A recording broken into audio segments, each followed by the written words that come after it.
It's super fucked for me. I have to leave and join again. This is a family stream, George. Also, I actually realized I have to add the audio into here as well.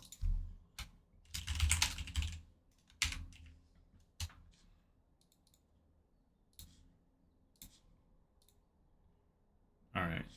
Hopefully, I can hear you now. Oh boy, can you Hello. try talking? Yeah. Oh.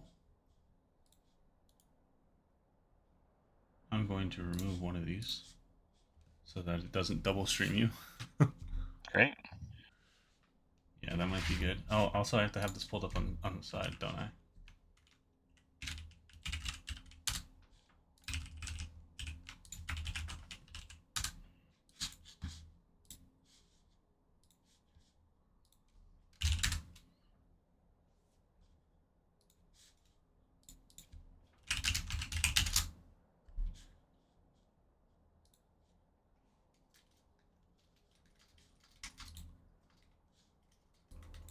Alright. And so this is going to be 0, 0 to start. I need to get into here. They're making draft right now. I need to add into here. Can you invite me again? Game capture. Sure. Oh, they need to hop down to spectator so I can get in.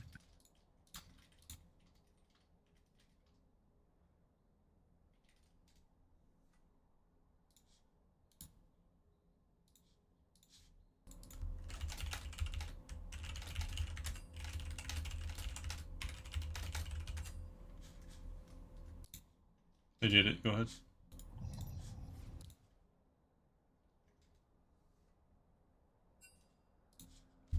Oh boy, the lobby is just completely messed up for me. Well, you're in there, right? Yeah, I can't see anything though. Are you gonna re-log in or something? Like, Um, I'll try that. Worst case, I'll just watch your stream in Discord maybe, if that okay. works. Yeah, sure. It's all good by me.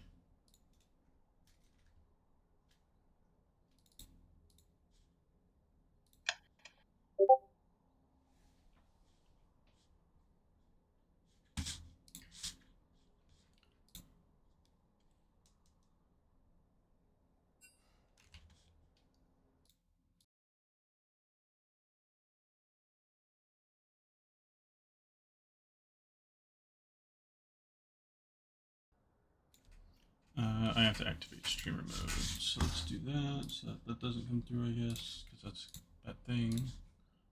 Streamer mode is now activated. I have to add in the audio again here. Asking if streamer is ready. Wait, why does this keep adding onto the same spot like 40 times in a row? I don't want it in the same spot.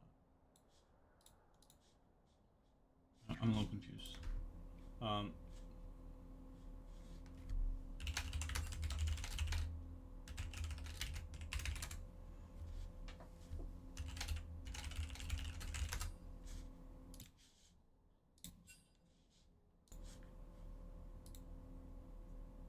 Where is Streamly?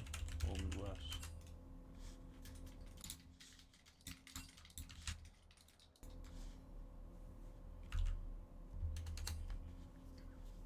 Yes, sir.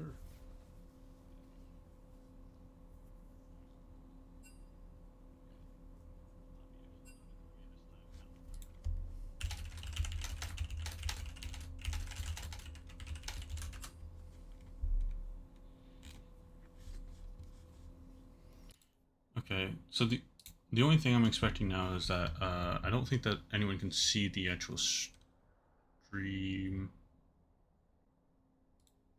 sound. Yeah, I know that, but like, I'm expecting that nobody can hear you. So let's see. I'm gonna add you in, hopefully, to this now. All right, can people hear you now? Probably. Maybe. Yeah, I think that people can hear you now. Yeah. Oh yeah.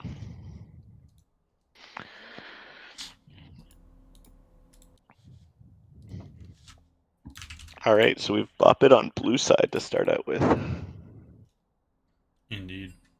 Let's see. Can I get this up? Oh boy, that's right. This was supposed to go down first. So let's bring this down below. Let's bring this on. Oop. Oh no, that's gotta go down below too. Here we go. Surely we're getting this somewhere. Alright. Sounds like we're ready finally. Caster's And ready. draft has started. It has. Uh-oh. It indeed has. Where's my interact button? None. There we go. Alright. So we've got Bop It on blue side and Sad Jelly on red side. You want to move over to the draft? Oh no. I gotta transition. Fade. Oh no. Alright, we're here. We've got it. It's on the screen. Surely this time we won't have to worry.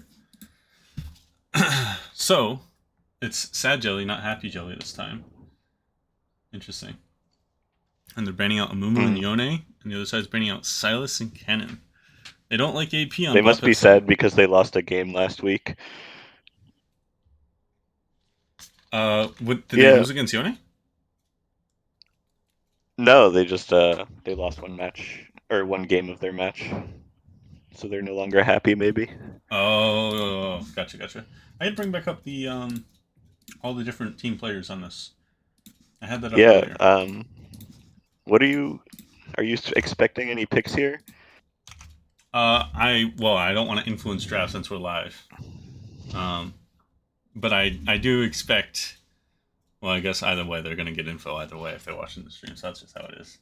I do expect that there's going to be some Vi priority here, and based off of the performance I've seen from the other side, I'm expecting it'll be a trade for their best junglers individual. Wow, immediate Caitlyn first pick from Boppett's side. Instant Jin into Caitlyn too. Yeah, with I the think Jin. we're just gonna see a support here. We'll either see like Vi or a support. Yeah, okay. This AD feels like jungler. cooked drafts. Like that was too fast. This is like, all right, we want the Caitlyn if it's up, take it, and they're like, we want Jin immediately, no matter what. Yeah. Have we seen Jin from Sad Jellyfish this year yet? I forget. I don't remember seeing a Jin. I think that one of the teams played Jin, right? I'm gonna go over to the tournament history. I'm pretty certain. Oh yeah, they played at game 1. Yeah, okay. Ah, there's a Lee Sin. Yeah, I was expecting the Lee Sin to come in here, and I'm expecting it to be a trade-off, but they picked Xin, which is interesting to me. No problems with Xin. He's a great jungler, but just kind of expecting, to see the Vi come out as it's come out consistently from them. Maybe they're not trying to get rid of it early or what. I'm not sure, but I think if I'm battling Lee Sin early, I'd rather be a Xin Zhao than a Vi. wow, And I think pick. It's a little early to be picking your top laner. You have to be pretty confident. Otherwise, Cassante is one of those top laners who's like pretty fine to blind pick. Like there are a couple of counter picks, but he doesn't really get shut down. that's true. Last couple bans to finish out draft. All right, starting out with Lux. Interesting. Trying to pinch the mid laners a little bit here. Well, I think Caitlyn Give Lux is kind of Rakira an easier time in this matchup. Rakira? Rarika. Okay, I was gonna say, wait, have I been misreading that name? No, I am. Ooh, take away the Rakan. Yep. Marcuti really likes the Rakan. If we see another support ban, we could see like a Thresh or a Bard go away, maybe. We'll see what they're scared of. Maybe a Braum if you want to play some engage with that Caitlyn. It's interesting because if they were to ban the Braum, like the Caitlyn, if I remember, the Caitlyn team Boppet has a Thresh player, so it'd be interesting if they ban their own Thresh out. True, but that leaves it open for you to pick the next game if you want to switch up your bans. That's true. Yeah, I don't think that Thresh is necessarily the most synergistic with it. Rel is a very frequent pick from our cutie too. Makes sense. And now I assume you're leaving your mid laner for last pick and you're just going to take a support here from Shad Jellyfish's side. I'm going to bring up this team. And indeed, we get a Karma. Karma. Interesting.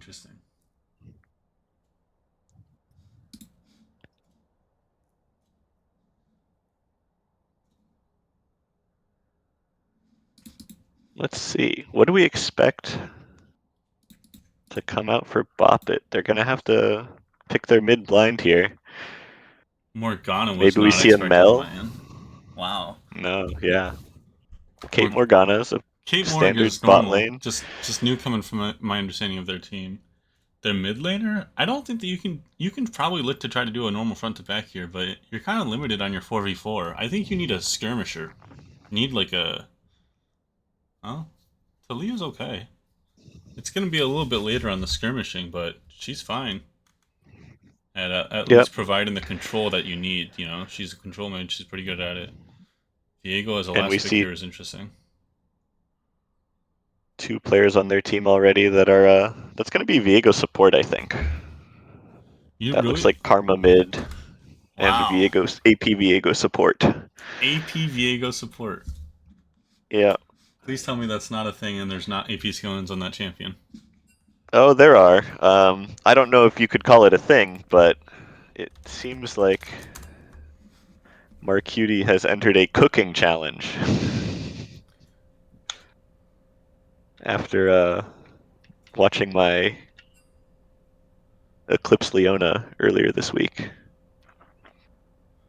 Oh boy. All right. Well, There are legends we're in starting the to get through LOLMidwest the server. draft now, so we're gonna have that long delay between. And let me just make sure I have this set up right before I go on over. So, um, oh boy. Oh, this is still my interact window. I no longer have to do that. So I can exit out of the interact here. Bop its blue side, right? So we'll have that transition. I want to make sure I've gotten the audio capture set up so we don't have to do that again. It's interesting Yeah. that the way that I'm looking at this comp, George, is that I think that like Caitlyn Morgana hinges on this whole game. That's the way I look at Yeah. this. The funny thing about playing a kind of off meta support into a Caitlyn Morgana lane is you're kind of stuck really far away from them, and you just have to land your all-ins. They have a lot of range, so it's going to be a little bit more difficult for them. But Viego's stealth in the alcove and around the alcove is surprisingly annoying to deal with. If you're not confident in how you play against that Viego, it can surprise you really easily. Assuming again that it is Viego support, but as we see more and more of these picks locked in, it looks pretty assured. So let's see. We're looking at this now. Xin Zhao indeed. So it looks like it's we're gonna see it next here. I'd be honestly I don't expect it to be Viego's support, but I can. Oh my God, it's Viego support. You're missing critical Oh, okay. information All here. right, all right, all right. It's Viego mid. It's Viego mid. Okay, good. Oh, Viego mid into Talia is an interesting. I guess it's similar to like a Casante or one of the generic random top lane melees you can play mid. Just infinite sustain, roam a lot. Maybe you play Viego mid similar to how you'd play an Akshan.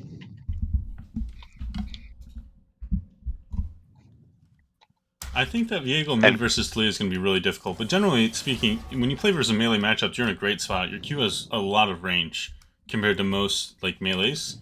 But versus yeah, Talia, to me, this is just rough. Like Viego doesn't have any way of gap close escaping. The only thing you can do is a very clearly charged up W. I think it's a rough lane, but if he can get out of it unscathed, his 2v2 potential with Xin is great.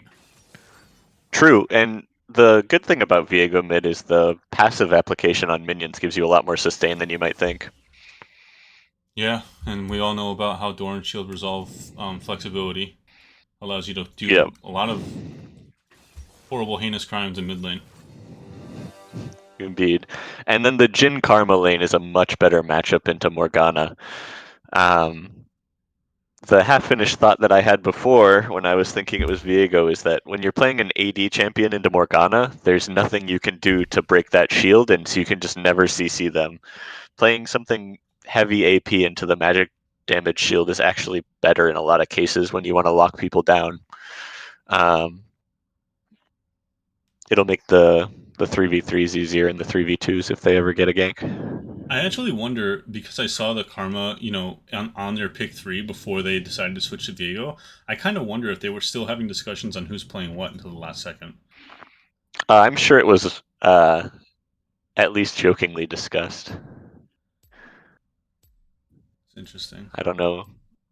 Maybe they So, got peer pressured out of it. we have a Maybe not. comment in the chat that says, "Hey, who are the players to watch here? Like, who do we really care about?"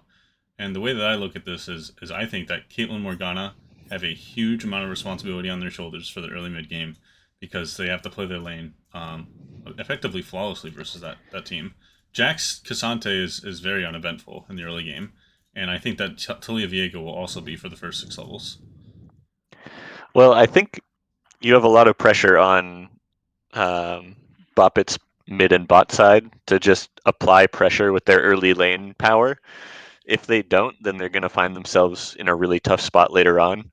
But Yeah, for Happy Jellyfish's side, I mean, you have to be looking at Rurika's Viego mid here.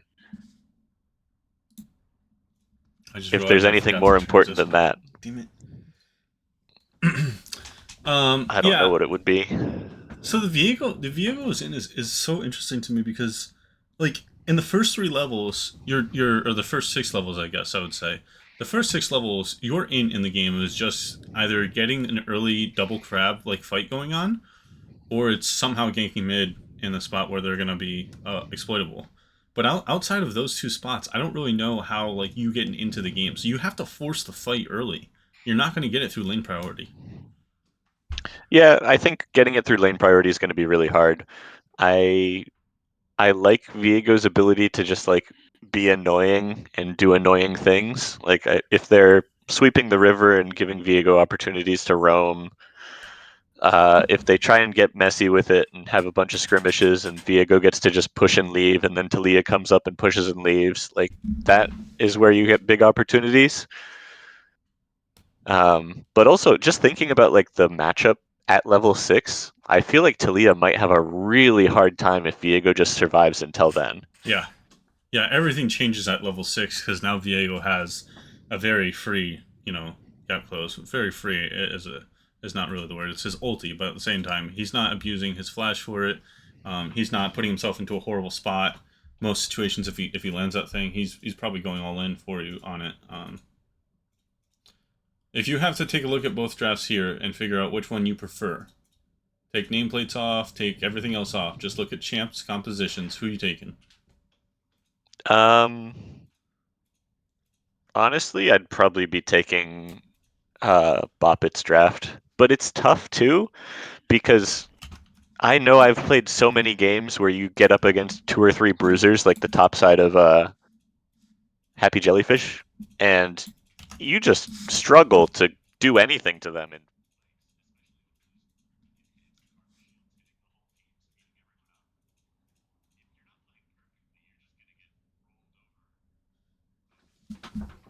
Yeah. So you're thinking Boppets. I'm of the same opinion. I think that I generally will like Boppets more, but if you consider the fact that like, you know, if I'm taking this in a scenario where I think everyone's going to have perfect execution, I would take Boppets team comp. It's better. It's overall a better draft. But there's any form of slip up, any messiness from one side at all, and I take the other draft because the other draft is looking to fight 24/7.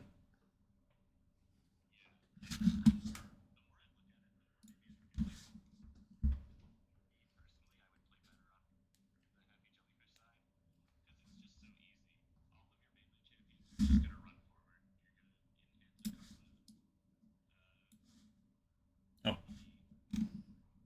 we lost George. Give me 1 second. I have to get him back.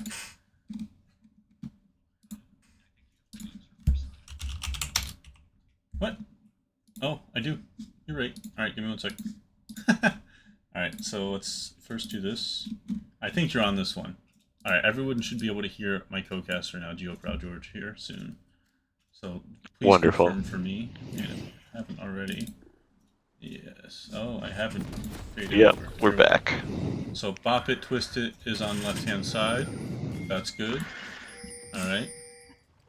I have my sound team in the background here. Let me know whenever I drop someone. good now. Okay, thank you. All right, so Do we're we? seeing. I'm gonna zoom this out just a little bit. We're Yeah, seeing give it a a little zoom 5 out. stack on the blue side jungle, or red side jungle rather. I I like trying some level ones here. I think you're gonna want to get a little bit of an advantage early if you can, and what better way to get an advantage than a free kill, a couple free flashes, help build yourself a plan for what to do for the first 6 minutes based off what you see here. Um, Good on Bop It Twist It to just get that free ward. They weren't contested, so they should know something's up. They were stacking somewhere. Yeah, I think that there's not too much value in Vapit doing invade here. I think it's fine for there to be a 5-point defense from the red side, but I really just don't think it's super likely. Wow, interesting that they decided they're going for the trinket here. They must have had that inclination or knowledge. I think that's more for just face checking Bush, no? Yeah. Kind of sad that we're giving up all of this bot lane pressure as the Caitlyn Morgana lane. I think it might be a better option for them to ward the tri-bush and then just sit in lane. Losing out on this pressure early is brutal for your positioning. No, I figured that they would go through quite a bit of damage to start that up, and they did. They got punished pretty heavily. They used the Ignite to just get some harass right at the start. Caitlyn should be able to heal that up, but she went lethal tempo, which I'm not sure how prevalent that is nowadays, but in this type of scenario where you're facing heavy harass, it's going to be hard to heal back up. Yeah, whenever you're playing against a Karma lane, you want to think about the trade-offs you're taking when you give up on any sustain in terms of getting lethal tempo instead. An interesting Luckily, pathing here. I'm seeing that the Zin's doing a red to blue 3-camp clear. The Lee Sin started Raptors, goes over to blue after the fact, and is now going to Gromp 3-camp clear as well on the opposite side.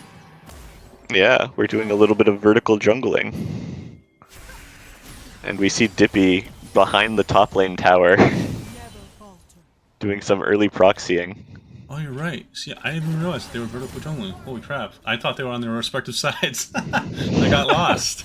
That's crazy. Well, now everybody's on red side, and we see Lee Sin coming in behind Oh, yeah. bot lane here. They're kind of sniffing it out, though. They backed off right in time. It's hard. There's no hard CC. You can only land some damage on here unless someone's greedy with a flash. And oh, all right. I say that, and I take it back now. Oh? Wow, Almost. really nice. Very close. Getting as much damage as we can out of that Lee Sin tower dive, essentially. They scared the first blood. Yeah, it felt kind of greedy to not be playing more around that Morgana queue, and they got a little bit punished for it, so good on Bop It with an early gank bot lane off that vertical jungle. Yeah, I think it's totally the right call to get your Caitlyn in some form of commanding lead if you can early game. You know, even though the Karma dies here and the Jhin gets a kill, denying some of that wave pressure, it's unfortunate it goes over to the Jhin, and he gets the doubles now, but I think the original plan, you know, just to give some pressure to them by denying him with a kill, gets them the advantage. The way I'm looking at it now, though, I think it's backfired a bit. Yeah, they had a good idea there. They got really close, but just 100 HP on Jhin. Jhin picks up a full wave for free, gets the kills, gets the double, and ends in with a small gold lead. Has a better... I say small, 600 gold isn't nothing. Jesus. Talking about 13 CS difference in addition to the kill. Yeah. And that doesn't spell defeat, but it spells despair for the Caitlyn lane that really wants to have that early pressure. Yeah. Yeah, absolutely. We see on the top side, the Jax is just shoving in non-stop. You know, it's a great W. It's going to force the flash out. And so now he's got an opening there. All of this Cassante wants to do is survive for a few levels, and he can start duking it out a few more levels in. Now we can see the effects of the Jhin being super far ahead. He can kind of take whatever fights, and Karma has tons of pressure. Yep. And checking in on the mid lane too, we see a small CS lead for Rurika growing.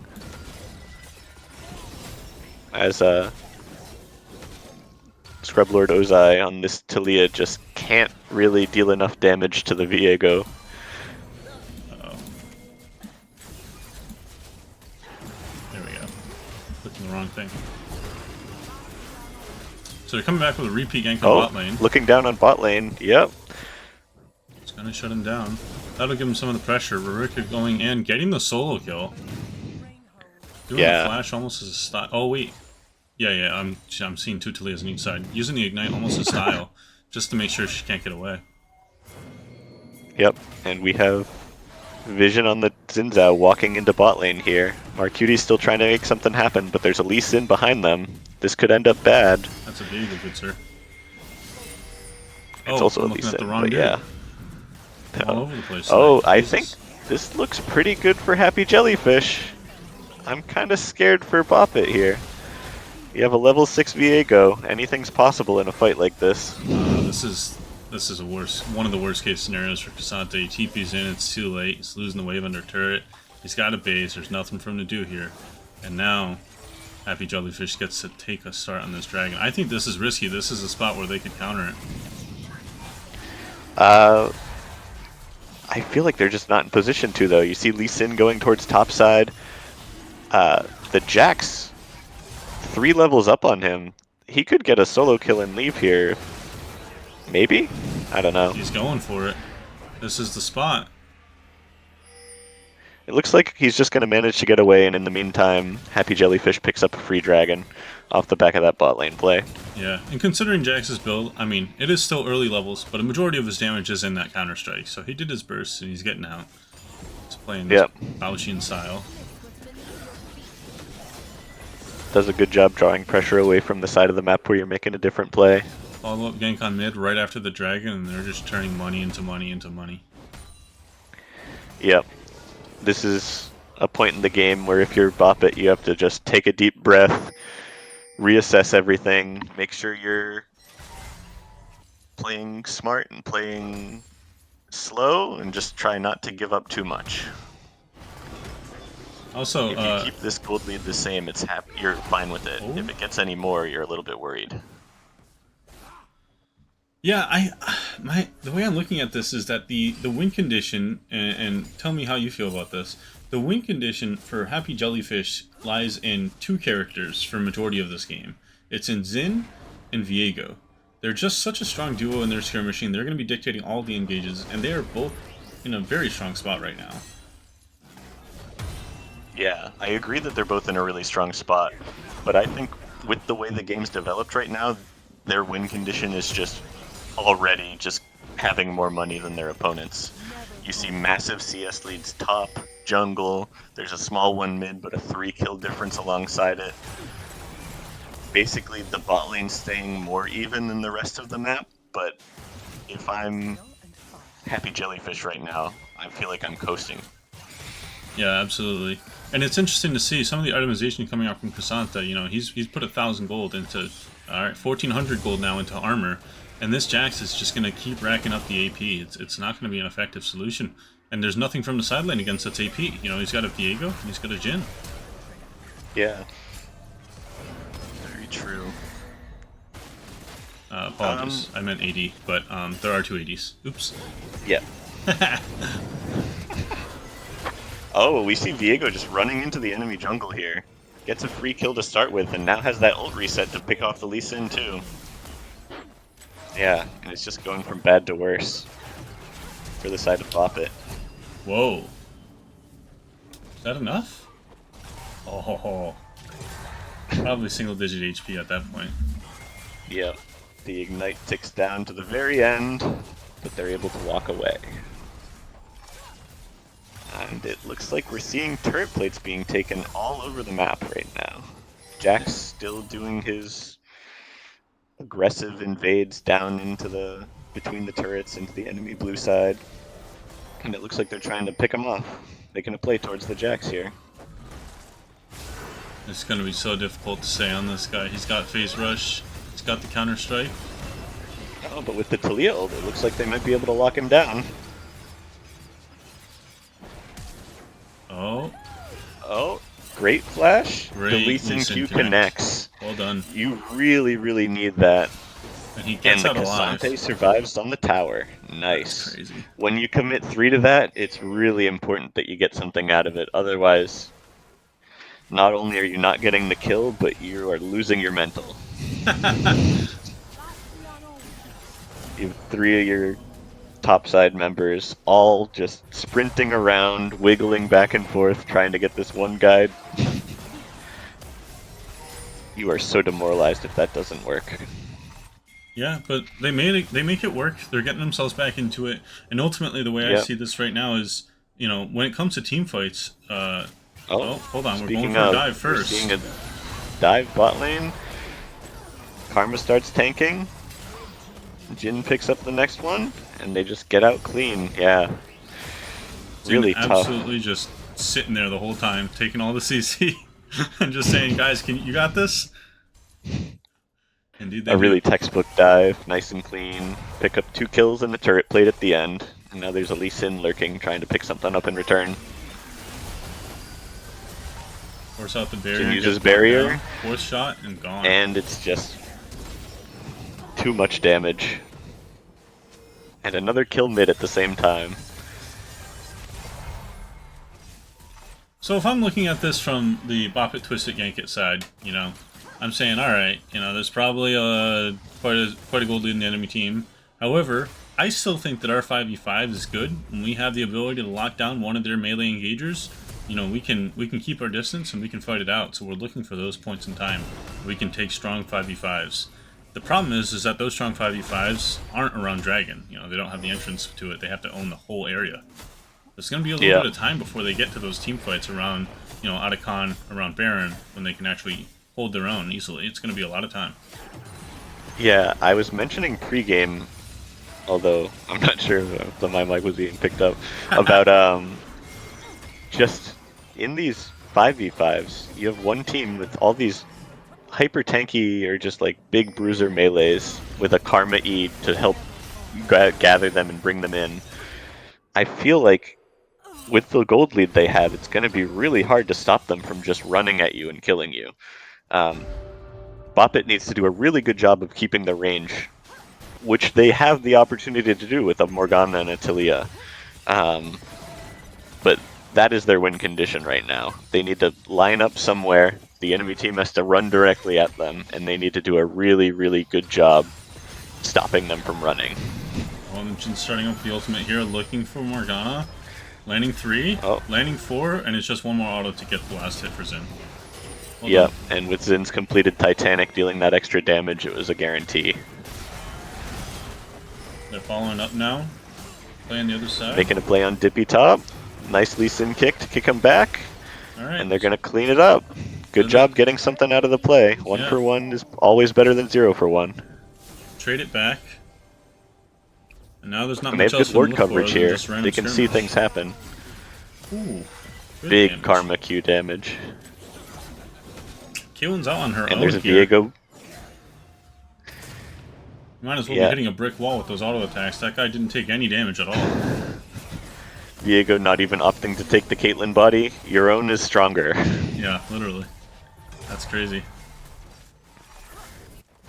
Man, my mental would be in another universe if I saw that my crit auto attack hit for like 43 damage. Yep. That's unfortunate. So they're going to need to reassign Caitlyn to mid lane. I mean, I don't see how else. She can't side lane. She's going to be in death's territory at all points. Yeah, I think you're going to have a problem with whoever you send mid right now, though. The turret already going down. You're going to have to ward up on either side and probably sack a wave every now and then because there's just so much pressure on the map coming from Happy Jellyfish's side. And speaking to your point earlier about the burden of execution for the Bop It Twist It team, it's just so hard, especially with vision lines. And here we go with another play. Cassante can't even stay safe between his towers. Yeah, and this is your tank. This is who you want to be perma alive, hitting their back line, and he's dying in between his towers right now. 14 minutes in, 15 minutes in. It looks like it's going to be a rough one. They gotta look for that quality tether, that great execution on keeping range, and then here we are, just the enemy team's just looking for any chance they can to get a fight. Yeah, and this fourth shot is going to be enough with the ignite, with the Jin Q. 2 more kills for Jin. Yeah, I think with the state of the game right now, if you're Oh, Talia going Happy in. Jellyfish, yep, Talia goes for it. The karma's real low. Do we see any tanking? Nope, just Jin stand and deliver. Another easy kill, I guess. Oh, let's take a look at his wallet size. Alright, 2k in the bank, 2k for Jax, almost 2k for Karma. Yeah, it's time to And go to those the are all bank. the outer towers going down by 16 minutes. Yeah, if I'm Happy Jellyfish now, in this position, I'm trying to win the game by 22, 23 minutes. I think I'd be a little bit disappointed if I didn't. The only viable path of resistance I can see through this is kind of hoping that they get in over their heads here, go for a dive that's a bit too heavy between towers, and just have more members than you expect. Kind of have to assume that every single bush is a Garen bush at this point. Someone's hiding, someone's waiting to kill you. Yeah, as we saw right there with Diego telling Lee Sin, "This is Wow. my jungle now. Please leave." Comes right back on out, one shots at Talia, and exits, entering back in looking for more. Yep. And if I'm playing Lee Sin in this scenario, I think we've all been there, even if we're not junglers. Sometimes there are just games where you're no longer allowed to go into your own jungle. And it's going to be really hard to maintain any income stream with all of the camps constantly being taken by the other team. Sante trying to go for an outplay here. Jack's flashing on it for a charge up E. Getting the solo kill, well done. Yeah, you're absolutely right. You need an escort for every single camp in your jungle, and every single camp in your jungle costs your team a lot just to even get the access. Yep, it's just not a fair game once you're down this much gold. No, it is not. So there's no side lane that I can see that's reasonable here. I mean, I see Talia maybe trying to do some form of aggressive side laning into TPing in, but otherwise it's a full front to back. Hope that their wall isn't big enough to shut it out. Yeah, I have trouble seeing the win con here. I think it has to be Happy Jellyfish getting a bit sloppy, getting a couple picks on Rurika as he tries to run through the jungle, picking people off. It's probably time to start balling up as 3 or 4 members and trying to catch the members of Happy Jellyfish that are just feeling it a little too much right now. And they took good base timers, and now they're looking to all basically get out on the map around the same time. You know, Boppa's going to have about 15 seconds here to try to make a play onto Viego, and if they recognize that opportunity, they get a huge shutdown.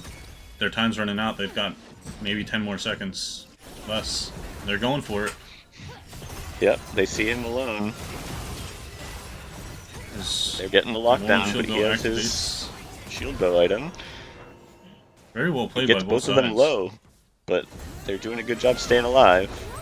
Oh, but the EQ combo just gets enough range to get the damage to kill Lee Sin, and picks up that double kill in the 1 for 2. It was good on them to recognize it. You know, they had a few seconds to go, and wait a second, is he on his own? Okay, maybe we can go for this. Alright, let's go for it. It was really, really close, but ultimately, Rurika just outplays both. Yep, and we're seeing right now the power of just having a bunch of melee frontliners plus a Jhin.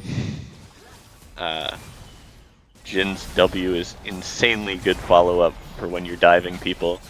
One of the 80 carries that you most want with a frontline like this. Alright. Rurika maybe stepping up a little too far, but the Lee Sin Q misses. Oh! Since out with a huge engage, follow up with the Jhin ulti here. Trying to kill the Sisante is incredibly tanky. The backline starts exploding. Jhin ulti is able to get the Lee Sin. Karma's saving the Viego from the Caitlyn ulti as well. And it looks like there may be 0 deaths on the side of Happy Jellyfish. Indeed. And now we have Rift Herald going down. Even with these low health bars, they're never stopping. They're looking for more. Keep flipping the coin, as you might Oh, say. it's a smaller charge if you don't get in with it, but it is still enough to bring the tower down. And Bop It, Twist It, Gank It. Very few buildings left on the map. And with Otacon up, this game is not looking like it's going to be lasting much longer. Once again, claiming ownership of their jungle and then going over to Otacon. There's not much Yep. left to pick up on the side of Bop It Twisted. Leaving them with crumbs. And crumbs might be all they get for the rest of the game, based on how it's going so far. Dippy takes the entire top half of the jungle on his own. Lee Sin walks up, says, okay, fine, you can have it, and leaves. And in the meantime, Happy Jellyfish takes Otacon, takes one last recall, and maybe they're looking to push down one more time, see if they can end. Well, they've got their pick of lane to go to. Jax is making his TP on up to the top side. Diego's already back on the bottom side of the map. I don't think Jin has even recalled yet. We're just waiting for everyone else to get out on the map, make a coordinated push. I would say that, but then as I say that, Rick is going in, Jax is going in solo. Yep, they're both making their plays. There's not very much base defense against this Jax. I don't know if the allocation of champions is in the right area for this, but they're doing their best to defend here. Rick gets a 1v2 double, and then the rest engage onto the remaining members. A Bop Twist it. Mace them. It looks like this game 1 will go on over to Happy Jellyfish. And as I said 10 minutes ago, trying to win by 22, and there it is. There it is. Good game won by Happy Jellyfish. Let's see if they can do it again for game 2, or if Bop It, Twist It, Gank It can fight back for it. Well done, well done. So let's oh no. Oh, okay. I've done fine. But I have to find the right button. I made all of these things for today. And I haven't yet gone through everything and like memorized where it all goes. Oh boy, the game lobby's full.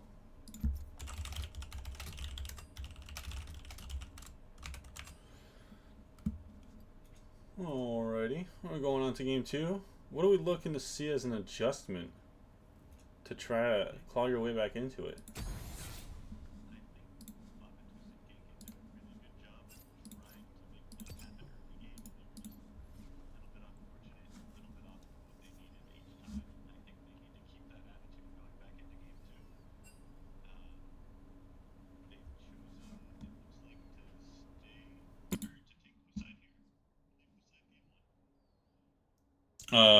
Bop it? Twist it? Yes, they were blue side.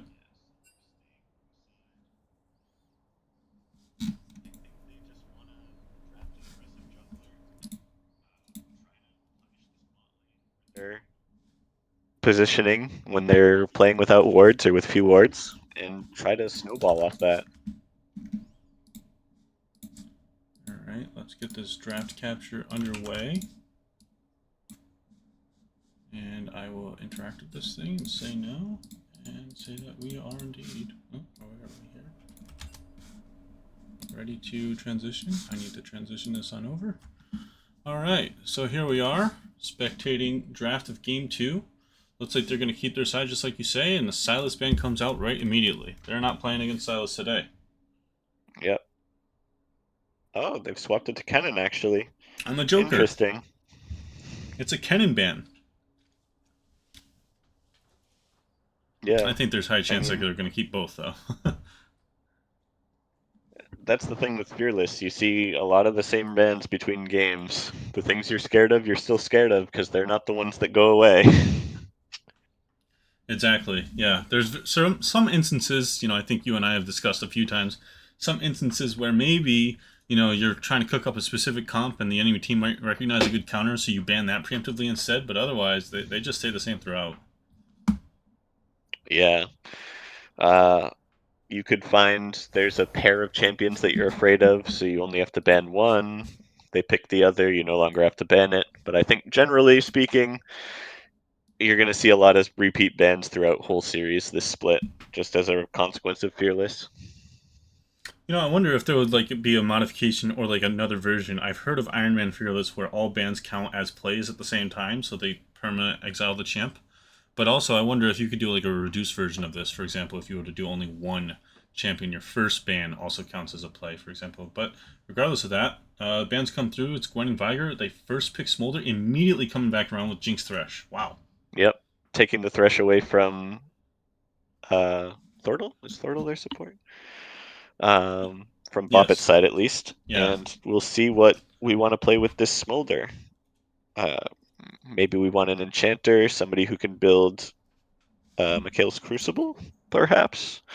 And we're just trying to slow the game down, stack up a Smolder, and then stand in front of the other team and say, "You will not beat this Smolder." Yeah, we normally see from Boppet, the team fight oriented comps that try to play front to back. We see usually Happy Jellyfish playing the hard soul lanes, the 1-3-1s, the stuff that wants to look for early skirmishes. And the way I'm looking at this right now, it kind of feels a little bit different. Rel sets up really well rather, for early skirmishes, and Happy Jellyfish is looking to play what's like a team fight comp, like they're playing on each other's styles here. Yep. We like taking the Vi away from Happy Jellyfish. Volibear, probably a top laner, do you think? Yeah, I mean, it's hard not to imagine Volibear in top lane. He's okay in the jungle, but really he shines in top, and they've got the right spot here to start banning out top laners that he might be afraid of. They've banned out a lot of AP top laners already, stuff that Volibear might have a problem getting onto or fighting. They banned Malphite. It's an interesting choice. I think if you're trying to stop the layers of engage that we've seen Boppet draft in the past, maybe we see a Galio ban afterwards from Sad Jellyfish's side. I totally could see that, and if you're worried about the Jinx not having a real way to front to back this, you already have Rel and Vi. It's looking horrible for you if they add another one on top. So, yeah, I could totally see Lockdown Central getting banned away. Let's see what they do here. They ban out Vladimir on the side of Boppet. Interesting. I know that Rurika has shown some performances on it, so it makes sense that they're trying to take that away. They're trying to take away all solo players, and there it is, the Gallia ban, exactly as you expected. Yeah. Um, we probably see another mid lane ban, is my guess, as this final ban from Boppet's side. And one thing to note is people have this opinion or this inclination that Smolder is a very weak laner, but Smolder can stand and fight there and poke with W, poke with Q. It doesn't have to be a super passive lane. You can call the Vi down there and make things happen. Oh, would you look at that? They lock in the Kled, so I'm assuming that the Volibear is indeed jungle, although there is some It more could be a winning play Kled by mid jungle. though. Ooh, Uh, Kled mid, wow.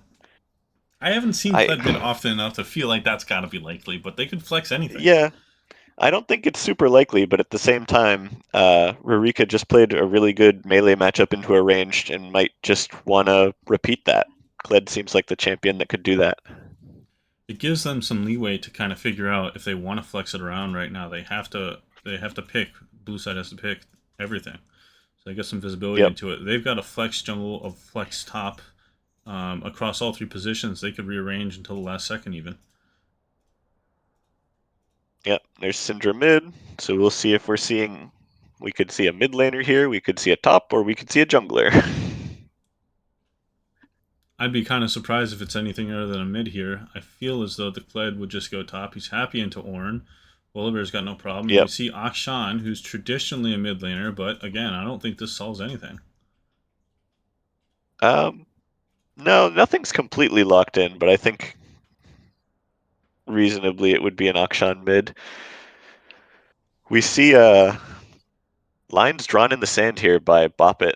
They pick Smolder, they pick Ornn, and they say, beat us before 30 minutes, or we will have lots of free stats. Alrighty, looks like they're heading into game here. Let me get this brought up. Do-do-do. If I take this away, we can have this here. So, taking a look at both drafts, is you're going to see them play out from top to bottom, at least the expectation. You have Ornn, Vi, Syndra, Smolder, Rel. On the other side, Happy Jellyfish. I keep saying Sad Jelly because they put their name Sad Jelly there. We say Yeah. my expectation is it's going to be Kled, Volibear, Akshan, Jinx, Thresh. Take off all nameplates. Who you taking? What draft do you prefer here? I always prefer an early game draft to a late game draft. Um, I would generally just close my eyes and say Happy Jellyfish has a big advantage here based off of draft. But the problem they have is they've drafted Volibear as their only AP damage source. Um, that Ornn could end up being a brick wall if they're not able to deal with it early. It's interesting. I stand on the opposite side of the fence from you for once. I'm actually taking Boppet's draft every day of the week and twice on Sundays. I love Ornn. I think he's fantastic at all stages of the game. And I think that Syndra is really, really good at causing melees to cry about engaged. She has like a Janna ulti directional, but a Janna ulti on a basic ability.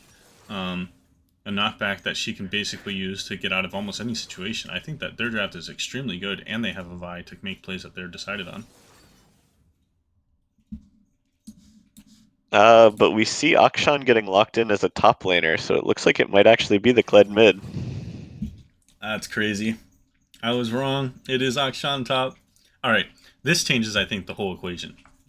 Akshan will get to beat on Ornn the whole game. Ornn's going to hate every second of laning. He's going to use every possible potion, biscuit, anything he can use to just survive. He'll eventually be strong, but Akshan will always have lane priority, levels 1 through 18. Yep. It makes it really hard to take, what do you call it? Yeah, nice job, CLT, calling it Early out. objectives top sign. Uh, your 2v2s with your top lane are going to be really hard if your Ornn's poked down every time. You lose a lot of pressure there. But we've also seen, we haven't seen it this series, but in past series, Happy Jellyfish have swapped their bot lane up top to take early grubs. So I think either way, it looks like Happy Jellyfish is going to have grub priority this game. Yeah, yeah, it's hard to imagine a world where they don't have the priority that they're looking for. You know, I see a lot of strength in single target focus from Vi and Syndra, but the problem is that who are you going to single target focus? Maybe you could kill Volibear, but Kled is just going to dismount. You have to save a lot of your big buttons till after he dismounts. Yeah, and I'm just looking at this Happy Jellyfish team and wondering if I'm the Vi, where am I going to gank? And I think maybe mid lane, if your mid laner isn't constantly pushing up the melee.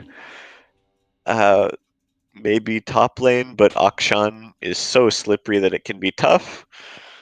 And then if you try to gank bot lane, Thresh E can really ruin your day if you're playing Vi. So I think I'm it's going to be tough to make these early plays. See, the way that I look at this is the way I look at their draft is Happy Jellyfish is clearly looking to fight, right? Like every single champion aside from Jinx screams, "Let's fight all points of the game." Vi, you know, if she reads into that, she can say, "All right, well, I know that they want to fight.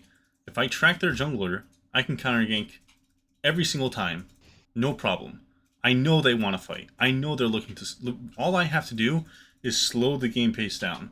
So I think that she needs to track the Volibear. She needs to find where he wants to go, and she can slow this game down and counter gank away. I don't think that she's looking to make proactive plays, especially pre-6.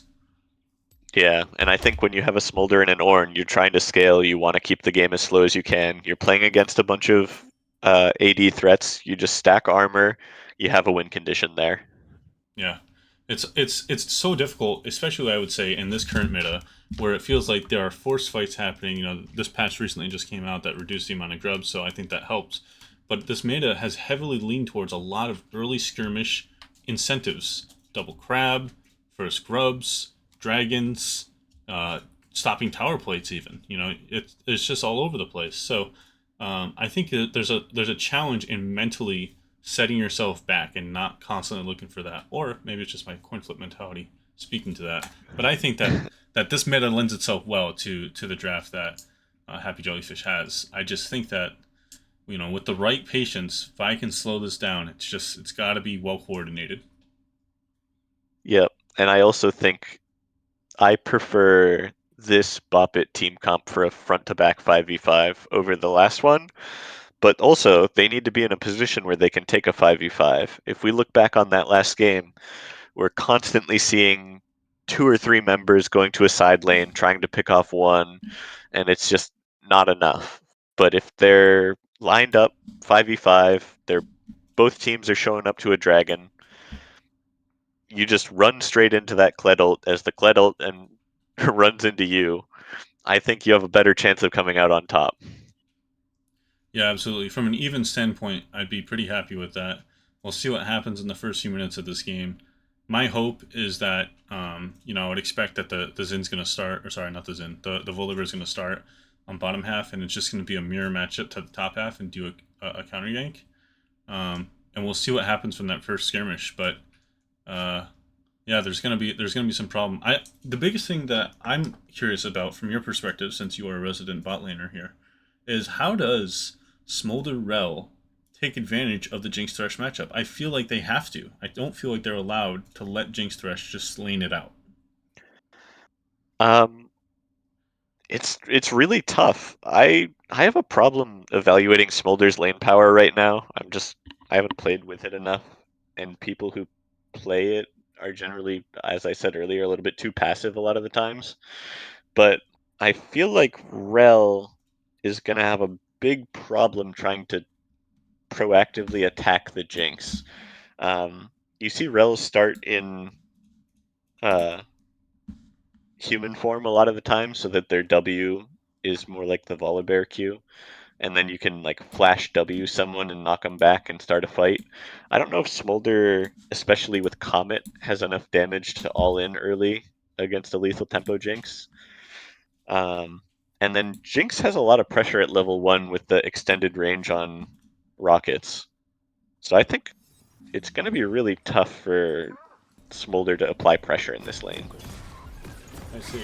It's interesting. My opinion is that it's when I'm looking into it, going to the actual game, and let me just make sure. Yeah, okay, everything's showing fine here. I see an exhaust coming out of the rel. I expect that rel goes for these early trades, but I don't play enough of it early enough. So your opinion is that it's going to be really hard to shut down the bottom lane. So it's going to reside on Vi's pressure here to kind of decide a certain lane from everyone. Looking like everyone's got ignite. They got ignite mid. They got ignite top. They got ignite bottom. And here we Yep, go with level and we're one. seeing a level 1 adjustment. They saw that Boppet put a ward down last time. Ooh, reveals themselves coming out of the bush a little bit too early. That's unfortunate. Yeah, Hey, can you try to speed up? I think I might be a couple of seconds ahead of you. yep, Otherwise, alright. we can resync time. We should be in sync now. Okay, about 1 minute, 101, 102. Yep. Okay, cool.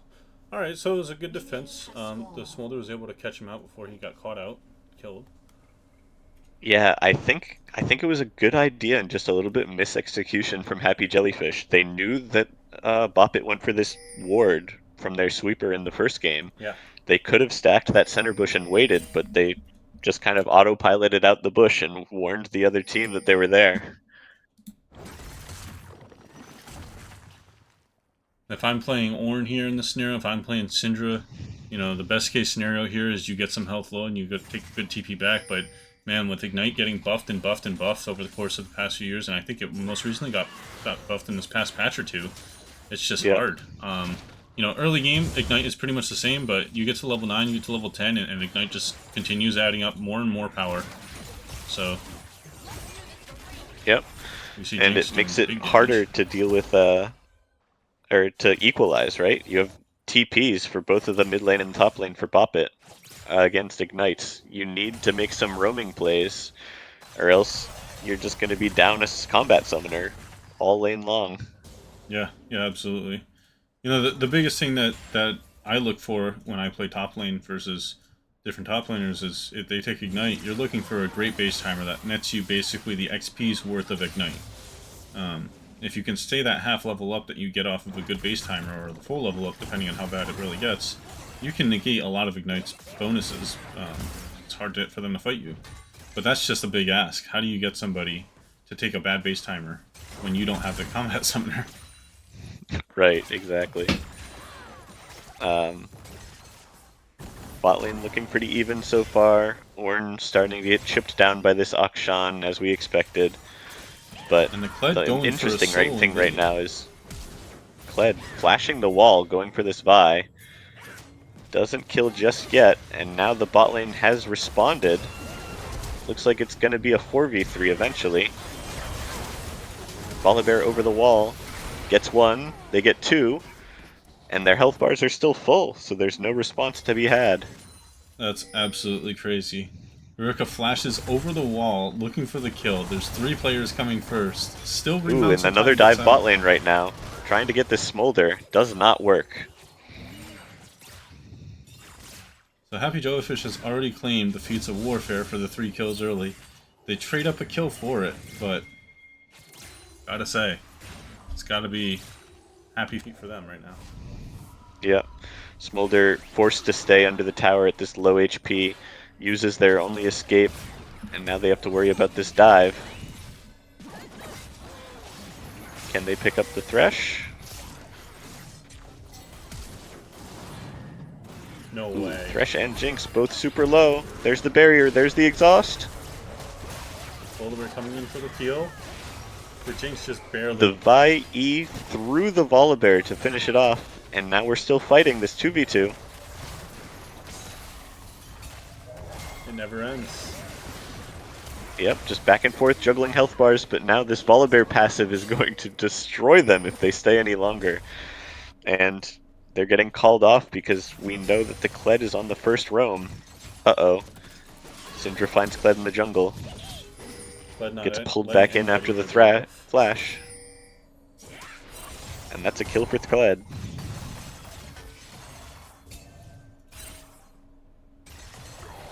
And a kill for the top lane immediately afterwards. Wow.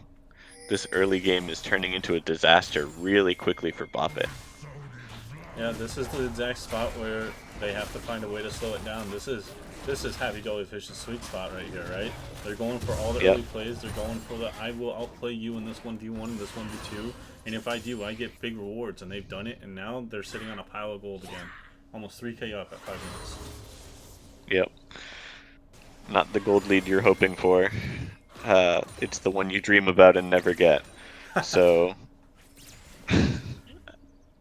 it's really up to Boppet to try and turn things around here. It's incredible watching Ruka play. He's going in to the enemy jungle like it's his from level 1 onward. He challenges the jungler. He comes back in. He solo kills the mid laner. I'd be scared to ever go near that red buff at this point. Yep. And you gotta think there's a little bit of PTSD from bot lane coming in, or not from bot lane, from last game. Viego was all over their jungle, and now Rurika, here he is again, constantly roaming down into that red side. Oh, and as we look away from bot lane, they managed to pick up a kill in the 2v2. Just let the ignite tick down, and away they go. Oh, Syndra just uses no Q, just an E. It doesn't hit. Now Rurika is free to get the kill, dismount, no problem. He's got a 2-level lead in the jungle. He could look for a dive here as well. He's got the Volibear taking the camp. See what they do. Thresh is warming up as well. It looks like they might be looking for something. Even if it's not Vi, bottom lane play. Meanwhile. And this Kled health bar is always deceptive. Oh, and here comes the Thresh over the wall trying to make something happen. Takes a couple tower hits, they back off. The skirmish doesn't end. Now they're 6 kills up. Decidedly over 3k, almost 4k at this point. Dippy's sitting there taking tower hits for free, but he's up a million. So how do we take this back on the Boppet Twisted side? What's our way of getting back into this? The way I look at this is I say that Smolder's your point of strength, but Smolder's put a lot of his stuff into non-combat stats, at least for now. Yeah, you might feel like you need the boots to try to escape Thresh Qs. The hook can be brutal to deal with, but you really just need some combat strength. Boots don't deal damage at the end of the day. You don't get damage from boots. Why would I buy boots? That's not even always happening. Oh, but we see Navis getting a little out of position here. Gets hit by all the abilities, but they're just looking to hold on. And ultimately, you don't know right now where their jungler is. They don't have a vision. Oh, they just spotted him out now. Never mind. I take that back. Yep. But it looks like they were just trying to disengage. Oh, I say that, and here comes an engage. Can we get a ward down on the Thresh Lantern? No. They barely escape. Time for Rika's show again. Going back in underneath tower. Has to disengage, but otherwise, it's quite happy. Skill. Yep. Another kill mid lane. Rel trying to go in and make something out of it. They are not able to land anything on Jinx. It's just another trade. Is it not criminal for Jinx to be staying here at this HP with no flash? I think it's a little bit criminal, but also you just got flash engaged by Rel. They don't really have the range to do anything to you, so it's a little bit free. The vulnerable dive. Yep, with the ability to shut a tower off, it's really hard to feel any pressure from the tower. Didn't even get a chance to get charged up, not at all. They're able to get that dive off with almost no damage taken. Yep, and checking in on the overall state of this top lane, it's not looking great for the side of Bop It. Dippy is up 35 CS, 3 kills, and 3 turret plates at 9 minutes. At this and point, it doesn't look like it's going to slow down. You don't prioritize who your target selection is if you are Bop It. You are just looking for a target that is low whenever you can. Jinx gets a humongous ulti. Yeah, that Jinx rocket. Barely not executing the Vi, trying to hit that dragon down. And it looks like it might just turn into a leash. Wow, the almost. Ooh, Marcuti flashes for the hook. Barely misses it and gets out of position. And now they're looking for Jinx. Jinx has to flash away. And now it's just Rurika and Terraris trying to get this tower dive. Great Syndra QE to follow up. There's just not the damage to follow up and kill them. Yeah. Smolder Q right now is ignorable. Ignorable. To put it one way. Well, they're able to take a kill off of it. They give it the drag, but it's not for free. They get a kill. It's not one of the members you really want to get a shutdown on, but hey, you gotta take what you can get at this point. Smolder pretty behind on stacks right now too. I'm not sure what the exact number you want at 10 minutes is, but I am sure 60 is low. That's unfortunate. So, I mean, it's been difficult for them to get the shutdowns they need. Smolder's just starting to build his first AD. Oh, and we see mid lane. There's 3 here.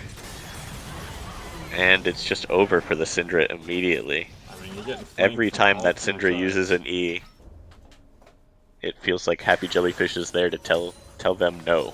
You need to save that. It's rough. There's no form of disengage that they can use. The best that they can use is like a vial to shut down for a half second, but you got 3 people flanking you from all sides, and multiple of them are willing to take turret hits for free. Rurika trying to go for a trade against this Vi here. And he gets it. Gets it. Gets an assist from the Thresh Lantern, but that just gives Thresh some assist gold. It didn't really change the outcome of the play in any way. Oh! Syndra ult close to enough. Oh, and he goes in with it! Wow. Just gets the remount and leaves in time. Rel is trying to go in for the follow-up. Thresh plays the Rel away. Oh, we're exposed again? And again, just inches away from defeat. Doesn't take any damage though. And this is turning into a mega disaster of a fight for Bop It. Man, that's depressing. I don't know how Rurika playing that so well to go in, sees that the flank is coming, gets the remount, gets the Thresh Lantern out. Super clean play.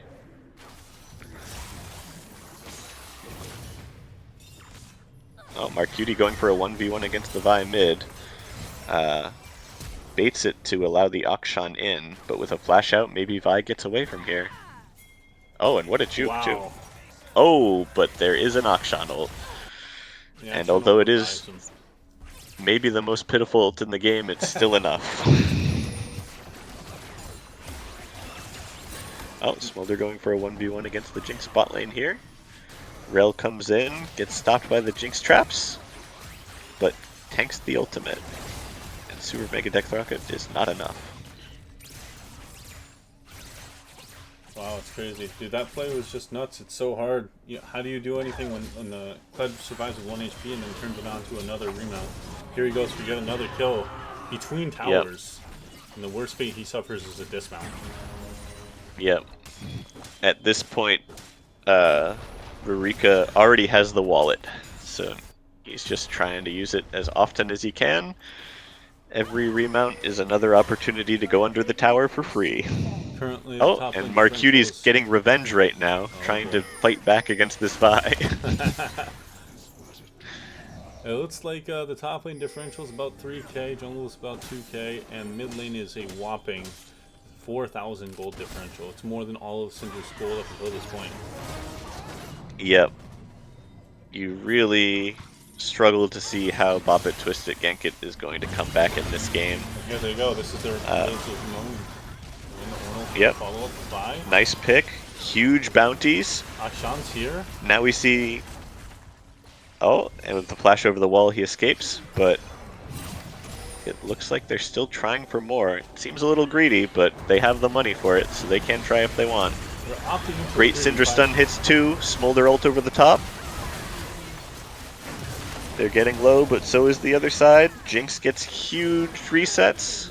And now it's just Smolder, but again, Smolder has not built damage yet. There's no threat here. They can just walk forward, and that's the ace. And from the great start to the fight, going up 2 kills for 0, they just weren't able to keep control of that lead and end up getting aced for it. Happy Jellyfish opting into a 3v5 scenario in the enemy jungle, with the enemy having no way out, ended up getting it turned around on them. That's just crazy. And seeing this Akshan build is crazy to me as well. It started off with the Shiv and goes right into Lord Dom's. That's a wallet right there. Yep. When you have the fast wave clear, you can make these roaming plays all the time too. It really plays into their playstyle. And I guess it's a little bit of magic damage too, which isn't nothing, I guess. Yeah, he's a huge proponent of being able to get early wave clear into a quick roam using that stealth, but I mean now he's just got so Cutie finds the Thresh, Lanterns Jinx in, and it's a free kill for Jinx. Wow. Are we gonna turn this 1v2 around top lane? No. Jinx follows up her W passive with an E at the same time and ends up one-shotting him before he can get his last auto on. Yeah. So while he sits at the death screen, he gets a chance to take one camp before almost getting completely shut down from Akshan. Diffy's going for it. With the Vi ult into Vi Q, great CC chain, and 1,000 gold bounty. Giving up a little bit of the lead. Jinx is going for a follow-up play in the mid lane while the top lane fight was going on. Almost gets killed, 2 kills for it rather. But it looks like the Rift Herald's going to go down, this tower's going to go down, and they're going to be able to walk out alive and well. 2 large bounties. They've got 1 remaining, albeit on a Volibear who's admittedly extremely hard to catch, very nimble, but if they can get that last one on there, they'll be relatively happy, although I just looked up at the top of the gold lead and I'm realizing that's a 13,000 gold deficit, so it's not going to be enough to close the lead anytime soon. That's their step into it. Yeah. Checking in on the Smolder stacks.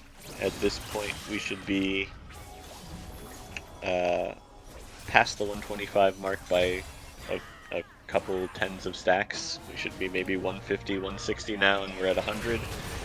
The faster you stack with Smolder, the faster you stack. It gets easier the more stacks you have, so every delay really slows down your eventual 225. Rurika going for another aggressive tower dive. Ends up dying for it, but it looks like his team is going to follow up and continue just the slaughter of this game. Yeah, it's just non-stop. Happy Jellyfish choosing the time and place and the outcome for every single fight. Just every single time diving between towers doesn't matter to them. They have so many stats. They have so Yeah. many tools to engage and stay on them. And last game looked like a 22-minuter. This one looks to be faster than that if they keep it up. If you're doing a little bit of trolling, but I don't even know if Yeah. it's going to matter for them.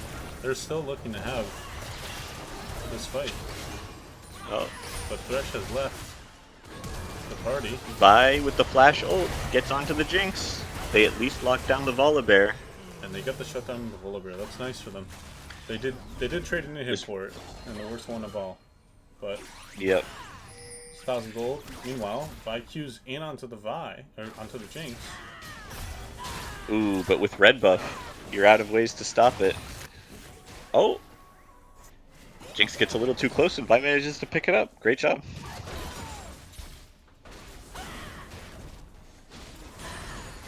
Well, the score is 12 to 30. We got a 13,000, nearly 14,000 gold lead at this point for Happy Jellyfish. If I take a step back as Bop It, Twist It, what's my win con? My win con is Ornn passive. You know, I want to take that 12,000 gold lead and turn it into 7,000. It's going to take a little while. I need money. And they just got a good infusion onto Vi. I think at this point in the game, it's on Vi to find plays to use the money she has and make magic happen and find a couple of random spots where they can take skirmishes before Happy Jellyfish has a way to turn it around. Otherwise, they're going to be staring at a blown up Nexus in a couple minutes here. Yep. I don't see this game lasting much longer unless we're in Miracle territory. And if we're in Miracle territory, it's multiple miracles. I think if Bop It Twist It wants to win here, they need to win or cleanly win 8 to 10 fights in a row to be at a spot where they're even.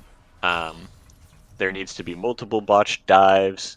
Every time you fight, it has to be at least 4 for 2.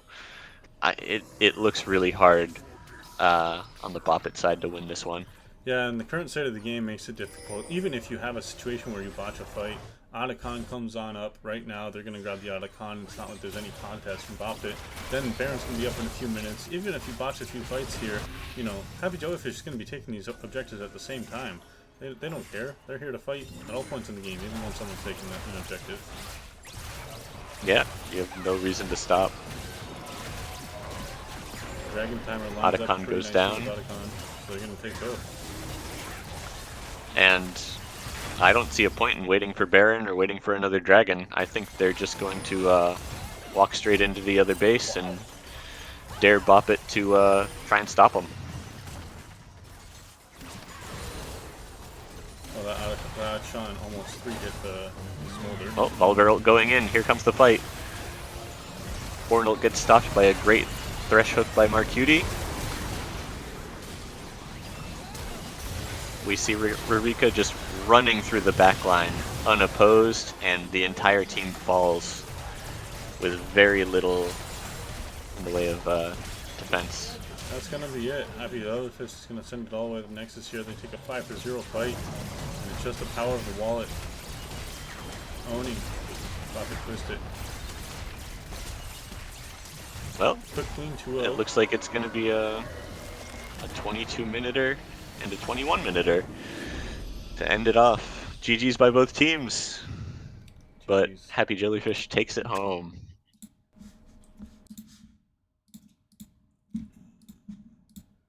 Right thing here. Fade it on over here.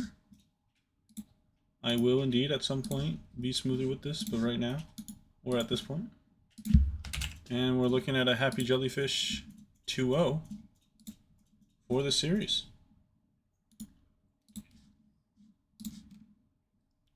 So well done to Happy Jellyfish. Pretty heavy skirmish games. Plays to their strength as we've seen it. Clearly, they were able to find skirmishes and spots and all over the map. Solo kills and early team plays into early invades, repeat early invades so that nobody can get the red buff in game 2. And it was just a dominant performance from them. I think that they lean into this style very heavily, it's going to be the objective of almost every single team against them to now figure out a way to slow down the early game to get to a point where their champions aren't as effective. These champions, especially with the picks tonight, excel in getting these ignite heavy early skirmishes going.